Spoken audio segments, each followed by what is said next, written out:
আজকে তোমাদের আমি শতকরা সম্বন্ধে আলোচনা করব। শতকরা জিনিসটা খুব গুরুত্বপূর্ণ একটা জিনিস। শতকরা হচ্ছে ইংরেজি কথা পার্সেন্টেজ বা পার্সেন্ট। আমাদের বিভিন্ন ক্ষেত্রে লাভ ক্ষতি, ব্যাংকের সুদ নেওয়া বা কোনো কিছু তুলনা করা, আমাদের দেশীয় অর্থনীতি থেকে শুরু করে সব কিছু কিন্তু আমরা এই শতকরা বা শতাংশের হিসাবে বিচার করি। তাই এটা খুব পরিষ্কার করে বুঝতে হবে। এখন শতকরা জিনিসটা বোঝার জন্য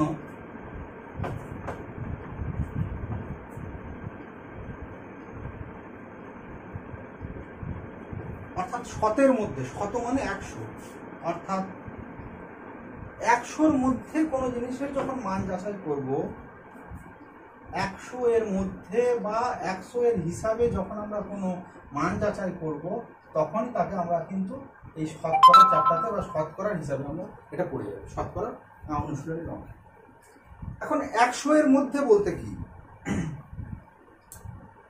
এটা আমি ধরো তোমাদের পরীক্ষা হয়, মনে করো তোমাদের বার্ষিক পরীক্ষা 100 নম্বরের হয়েছে। কোনো একজন 100-র মধ্যে মনে করো পেয়েছে 75। গণিত একটা বিষয়, গণিতে 100-র মধ্যে মনে করো 75 পেয়েছে। এই ছেলেটি, এটা মনে করো রাম 100-র মধ্যে 75 পেয়েছে। রাম এটা অ্যানুয়াল পরীক্ষায় মনে করো, বা বার্ষিক পরীক্ষায়, অ্যানুয়াল পরীক্ষায়, ANNUAL। এবার ধরো ফার্স্ট ইউনিটে মনে করো 30 নম্বরের পরীক্ষা হয়েছে এবং এ মনে করো 20 পেয়েছে।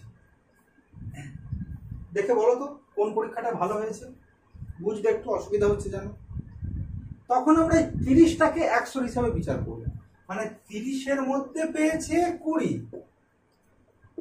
যদি এটা 100 পরীক্ষা হতো, যদি 1-এর মধ্যে পরীক্ষা হতো পেত 20/30, আর যদি 100-র মধ্যে পরীক্ষা হতো পেত 20/30 × 100। অর্থাৎ এই মানটা ক্যালকুলেশন করলে দেখা যাবে 66.67 এরকম পেয়েছে। তাহলে কোনটা ভালো হয়েছে? এটা 100-র মধ্যে 75, এটা 100-র মধ্যে অ্যারাউন্ড 66-67। তাহলে আমরা বলতে পারবো যে এইটা সে ভালো পরীক্ষা ফল করেছে। তাহলে দেখো 100-র মধ্যে তুলনা করলাম বলে জিনিসটা আমাদের বুঝতে খুব অসুবিধা হয়ে গেল, খুব জিনিসটা সুবিধা হয়ে গেল। আবার ধরো আমরা ব্যাংকে অনেকে পার্সোনাল লোন নিই নিজের প্রয়োজনে। কোনো ব্যাংক হয়তো বললো যে 14% আমার সুদের হার। মানে কি, 100 টাকার উপর তোমার 14 টাকা 1 বছর পর বেশি চাপবে, অর্থাৎ সুদ চাপবে। তাহলে 14% মানে 100 টাকার হিসাবে বিভিন্ন জন বিভিন্ন অ্যামাউন্ট নিতে পারে। কারো 5,000 দরকার হতে পারে, কারো 50,000, কারো 50 লাখ। তাহলে আলাদা আলাদা করে তো আর হবে না, একটা নির্দিষ্ট রেট হবে। সেই রেটটা আমরা বলি 100 রুপি, ওই জন্য 14%। এই জন্য বিভিন্ন ক্ষেত্রে আমাদের শতকরাটা খুব পরিষ্কার করে বুঝতে হবে। এখন শতকরার অঙ্ক করতে গেলে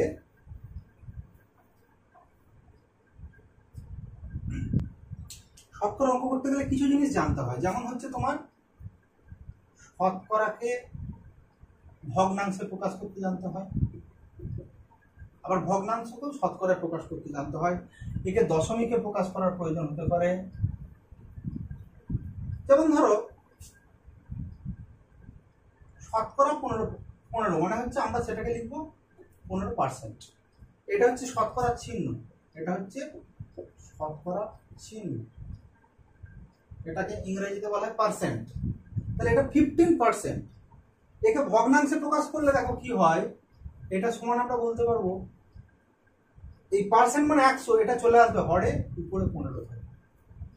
আবার ভগ্নাংশ থেকে দশমিকে প্রকাশ করা তোমরা তো জানোই, এটা 100 দিয়ে 15কে ভাগ করলে যে মানটা আসবে সেটা এখানে দশমিকে আসবে এবং এর মানটা হবে 0.15। আবার দেখো যদি ভগ্নাংশ বলে দেয় তাকে আমরা কি করে শতকরায় প্রকাশ করব, তখন তাকে কি করবো, জাস্ট কোনো ভগ্নাংশকে 100 দিয়ে গুণ করে একটা পার্সেন্টেজ চিহ্ন দেবো, সেটাই কিন্তু হয়ে যাবে শতকরায় প্রকাশ। আচ্ছা, এই জিনিসের ধারণাগুলো দিলাম। এইগুলো দিয়ে তোমরা 1 থেকে 5 অব্দি অঙ্কগুলো করে নিতে পারবে। আমি এগুলোকে জাস্ট ছবির আকারে তোমাদের দিয়ে দেবো। আমি বড় অঙ্ক অর্থাৎ 6 থেকে অঙ্কগুলো শুরু করছি। 6 অঙ্কটা দেখো, বলছে জলে হাইড্রোজেন ও অক্সিজেন 2:1 অনুপাতে আছে। জলের মোট পরিমাণে হাইড্রোজেন অক্সিজেন শতকরা কত আছে। আমরা জানি জল হাইড্রোজেন এবং অক্সিজেন দিয়ে গঠিত, এবং যে কোনো জল নিলে দেখা যাবে তার মধ্যে এই যে অক্সিজেন আর হাইড্রোজেন নিয়ে গঠিত 2 ভাগ হাইড্রোজেন এবং 1 ভাগ অক্সিজেন আছে। তোমরা এই ধরনের অঙ্কগুলো মানে অংশে প্রকাশ করতে শিখেছো বা আনুপাতিক ভাগাহার, এটা আমি আনুপাতিক ভাগাহার দিয়ে পড়াবো, দেখে নাও। অর্থাৎ জলে হাইড্রোজেন অক্সিজেন হচ্ছে 2:1, এটা অনুপাতে দেওয়া আছে। এটাকে আমি ভগ্নাংশে বা ভাগাহারে বার করব। তাহলে এখানে হাইড্রোজেন থাকছে, দেখো হাইড্রোজেন আছে, যদি ভাগে অংশে প্রকাশ করি বা ভগ্নাংশে প্রকাশ করি, হাইড্রোজেনের 2 ভাগ 3 ভাগে, তাহলে হাইড্রোজেন আছে আমরা এটাকে 3 ভাগের 2 ভাগ মানে 2 বাই মোট অংশটা, এটাকে আমরা ভাগ লিখতে পারি বা অংশ লিখতে পারি। মানে এটা সমান 2/3 ভাগও লিখতে পারি, 2/3 অংশও লিখতে পারি, তা 2/3 ভাগই লিখলাম ভগ্নাংশে প্রকাশ করলাম। ঠিক একইভাবে তাহলে অক্সিজেন আছে কতটা বলো? অক্সিজেন আছে 3 ভাগের 1 ভাগ, অর্থাৎ 1/3 ভাগ। এখন আমায় কি বার করতে বলেছে? জলের মোট পরিমাণে হাইড্রোজেন অক্সিজেন শতকরা কত আছে, অর্থাৎ 3 ভাগের মধ্যে এখানে 2 ভাগ হাইড্রোজেন 1 ভাগ অক্সিজেন, তাহলে শতকরা মানে কি 100 ভাগের মধ্যে। তোমাদের যে বললাম যে শতকরা মানে 100 ভাগের মধ্যে হিসাব হবে, তাহলে 100 ভাগের মধ্যে কত? 100 ভাগের মধ্যে যখন বার করবো একে 100 দিয়ে গুণ করে দেবো। তাহলে অতএব জলে হাইড্রোজেন আছে শতকরা, তখন কি করবো? 2/3 গুণিত 100 ভাগ, শতকরা লিখলে ভাগ লিখবো, আর শতকরা কথাটা না দিলে তখন এখানে পার্সেন্ট দিলেই হবে। এটা হয়ে যাচ্ছে 200/3, মানে ভাগ করলে বোধ হয় 66 পূর্ণ 2/3 ভাগ। ঠিক একইভাবে অক্সিজেন আছে জলে শতকরা 1/3 100 সমান 100/3, এটা 33 পূর্ণ 1/3 ভাগ হবে।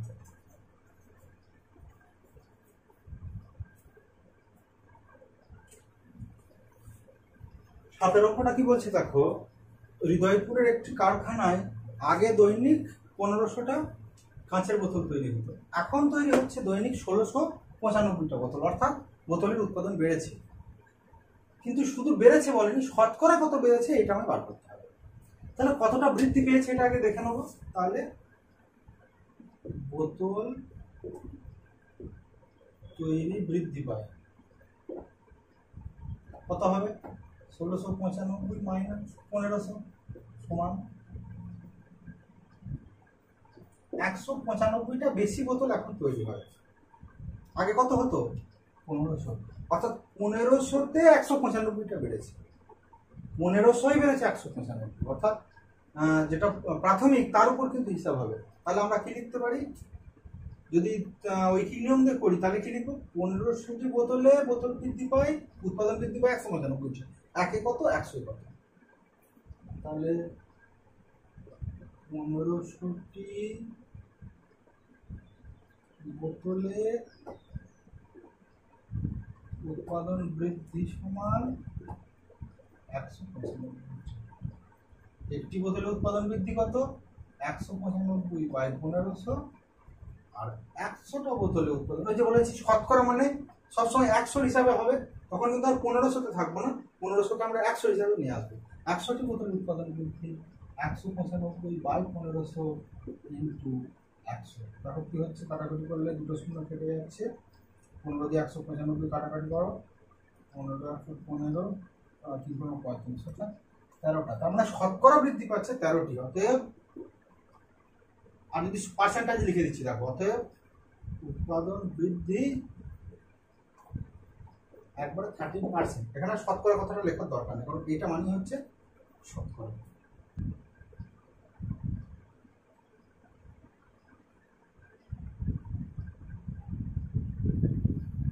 আচ্ছা দেখো এখানে নাইট্রোজেন 18টা বলছে, সাধারণত বায়ুতে nitrogen, oxygen, carbon die oxide আছে 75.6%, 23.04% এবং 13.6%।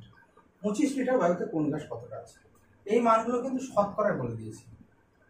তাহলে দেখো নাইট্রোজেন আছে কতটা?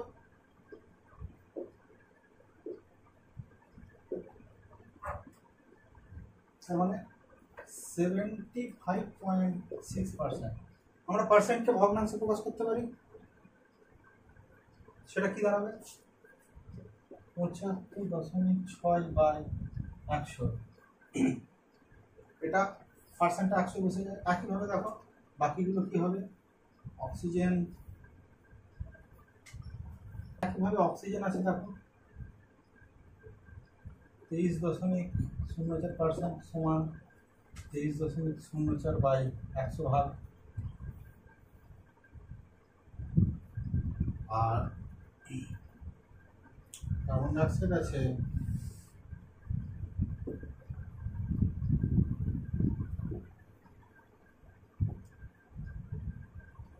1.36 হবে সম্ভবত, 1.36%।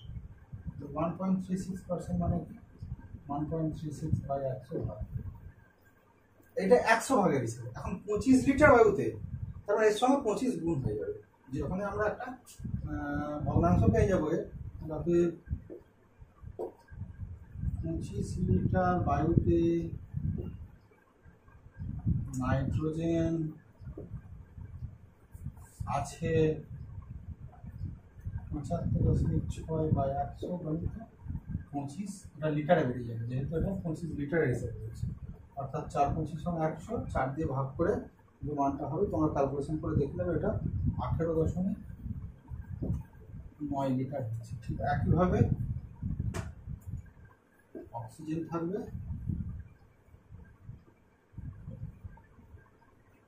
অর্থাৎ 4 দিয়ে ভাগ হবে, এটা 23.04/100 ইন্টু 25, 4 দিয়ে কাটাকাটি হবে এবং এই ভাগটা হবে 5.76 লিটার।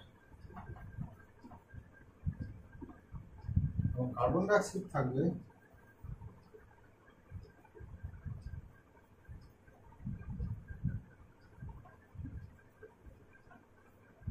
1.36/100 ইন্টু 25, মানটা দাঁড়াবে 0.64 লিটার। আচ্ছা, আশা করি অঙ্কটা সবাই বুঝতে পেরেছো। 9 অঙ্কটা কি বলছে দেখো, বলছে তৃষা মিলন দাদার বইয়ের দোকান থেকে একটি বই কিনলো। মিলন দাদা বইয়ের উপর লেখা দামের উপর, মানে বইয়ে যা দাম লেখা ছিল সেখান থেকে পর্যায়ক্রমে মানে পরপর 10% এবং 5% ছাড় দিল। অর্থাৎ বইয়ের যা দাম লেখা ছিল প্রথমে একবার ছাড় দিল 10%, তারপরে আবার 5%। আর বইটির উপর লেখা দাম ছিল 200 টাকা। তাহলে শেষ পর্যন্ত কত দাম পড়বে, অর্থাৎ শেষ পর্যন্ত তৃষা মিলন দাদাকে কত টাকা দেবে। তাহলে বইটা দুবার ছাড় দিয়েছে। প্রথম ছাড়টা কিরকম দিয়েছে দেখো 10%, মানে 10% মানে কি 100 টাকা বইয়ের দাম হলে ছাড় হয় 10 টাকা। তাহলে 200 টাকা বইয়ের দাম হলে ছাড় কত হবে, 10% মানে বলেছিলাম সবসময় 100-র মধ্যে হিসাব, তাহলে 10% মানে 100ই 10 টাকা। আচ্ছা, তাহলে দেখো অঙ্কটা, তাহলে প্রথম ছাড়টা কত দেখো, প্রথম ছাড়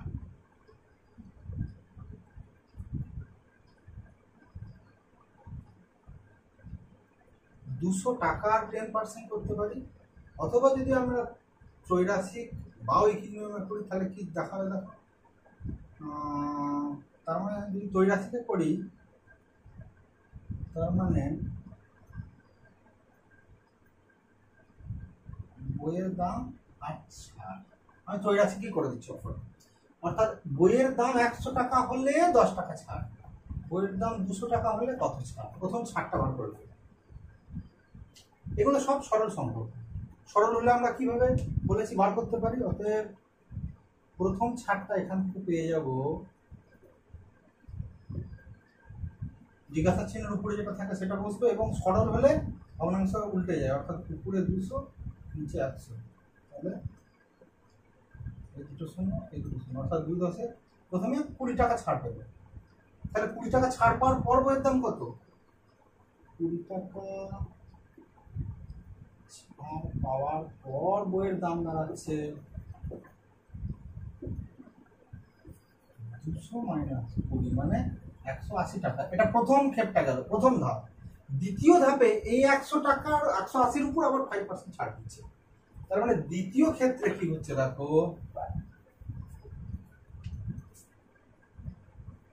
দ্বিতীয় ক্ষেত্রে ছাড়টা কি হিসাবে 5%। তার মানে কি বইয়ের দাম 100 টাকা যদি হয় তখন তার উপর ছাড় পাচ্ছে 5 টাকা দ্বিতীয় ক্ষেত্রে। কিন্তু এখন দ্বিতীয় ক্ষেত্রে বইয়ের দামটা কত দাঁড়িয়েছে 180 টাকা, তাহলে এখন ছাড় কত? একইভাবে এটা সরল সম্পর্ক, অর্থাৎ দ্বিতীয় ছাড়টা যেটা দ্বিতীয় ছাড় সরল সম্পর্ক হলে কি হয়, জিজ্ঞাসা চিহ্নের উপরে ভগ্নাংশটা উল্টে যাবে, অর্থাৎ উপরে 180 বা 100, 0 0 কাটলো, 5 2 10 2 9 8, অর্থাৎ দ্বিতীয় ক্ষেত্রে 9 টাকা ছাড় পেল। তাহলে বইয়ের অন্তিম দাম কত হবে? বইয়ের অন্তিম দাম মানে দুবার ছাড় দেওয়ার পরে 180 থেকে আবার 9 টাকা কম সমান 171, অর্থাৎ তৃষা মিলন দাদাকে এই 171 টাকায় দেবে, অর্থাৎ তৃষা মিলন দাদাকে 171 টাকা দেবে। এটাই হলো আজকের ভিডিওর শেষ অঙ্ক। একটি বর্গক্ষেত্রের প্রতিটি বাহুর দৈর্ঘ্য 10% বাড়ালাম, ওই বর্গক্ষেত্রের ক্ষেত্রফল শতকরা কত বাড়লো? এটা ত্রৈরাশিক পদ্ধতিতে বার করতে বলছে। তাহলে দেখো অঙ্কটা কি বলেছে, প্রত্যেকটা বাহুর দৈর্ঘ্য 10% বাড়ালাম, শতকরা 10% মানে কি শতকরা 10, মানে যদি 100 একক থাকে বাহুর দৈর্ঘ্য বেড়ে 110 হবে, অর্থাৎ 100ই বাড়ে 10। অঙ্কটা x দিয়েও করা যায়, আমি অঙ্কটা 100 দিয়ে ধরে করছি। ধরি বর্গক্ষেত্রটির প্রথম অবস্থায় বা প্রাথমিক বাহুর দৈর্ঘ্য আমি 100 একক ধরে নিচ্ছি, সেন্টিমিটার মিটার যাই হতে পারে, প্রাথমিক বাহুর দৈর্ঘ্য 100 একক। তখন ক্ষেত্রফল কত? যখন বর্গক্ষেত্র বাহুর দৈর্ঘ্য 100 একক তখন বর্গক্ষেত্রটির ক্ষেত্রফল, বর্গক্ষেত্রের ক্ষেত্রফলের সূত্র আমরা জানি, বাহু বলা থাকলে বাহু ইন্টু বাহু, অর্থাৎ 100 ইন্টু 100 বর্গ একক। ক্ষেত্রফলের একক যখন হয় তখন বর্গ কথাটা দিতে হয়, এটা গুণ করলে 10,000 বর্গ একক। এটা ছিল প্রাথমিক ক্ষেত্রফল যখন বাহুর দৈর্ঘ্য 100 ছিল। কিন্তু এখন কি করেছে, বাহুর দৈর্ঘ্য 10% বাড়িয়ে দিয়েছে। 10% বাড়ালে বাহুর দৈর্ঘ্য কত হবে? 10% মানে কি 100ই 10 বাড়বে, আমি তো 100ই ধরেছি, তাহলে আমার কত দৈর্ঘ্য বেশি হবে? মানে 100 যুক্ত 100ই 10 বাড়বে, অর্থাৎ 100 যুক্ত 10 মানে 110 একক হচ্ছে বর্ধিত বাহুর দৈর্ঘ্য। তাহলে এখন ক্ষেত্রফল কত? 10% বাড়ার পর, অর্থাৎ দৈর্ঘ্য বৃদ্ধির পর, মানে 10% দৈর্ঘ্য বৃদ্ধির পর এর ক্ষেত্রফল কি দাঁড়াচ্ছে? দেখো ক্ষেত্রফল হয় 110 ইন্টু 110 বাহু ইন্টু বাহু, এটা হবে 12,100 বর্গ একক। তাহলে প্রথমে ছিল 10,000, আমার বেড়ে হলো 12,100, তাহলে ক্ষেত্রফল বৃদ্ধি কত হলো? ক্ষেত্রফল বৃদ্ধি সমান 12,100 মাইনাস 10,000, অর্থাৎ 2,100 বর্গ একক। এটা বৃদ্ধি হয়েছে, কিন্তু আমায় বার করতে বলেছে শতকরা কত বাড়লো। এইটা কতই বেড়েছে? 10,000-এ বেড়েছে, অর্থাৎ প্রাথমিক যেটা ছিল তার উপর কিন্তু 12টা হিসেবে হবে, অর্থাৎ 10,000-এ বেড়েছে 2,100, 100 কত, এটা আমি শতকরা দিয়ে বার করবো। অর্থাৎ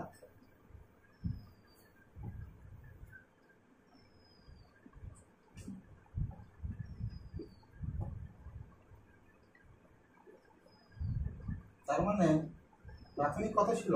10,000, সেগুলো বর্গ একক, 10,000-এ বেড়েছে 2,100, 100ই কত যেটা বেরোবে সেটাই আমাদের শতকরা বৃদ্ধি হবে। তাহলে এটা সরল সম্পর্ক, অতএব ইহা সরল সম্পর্ক, মানে একটা বাড়লে আর একটা বাড়বে, ইহা সরল সম্পর্ক। অতএব নির্ণেয়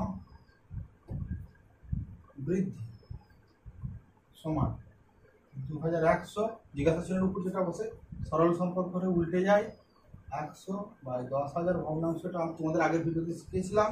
যদি কেউ মিস করে থাকো আমার আগের ভিডিও দেখে নেবে।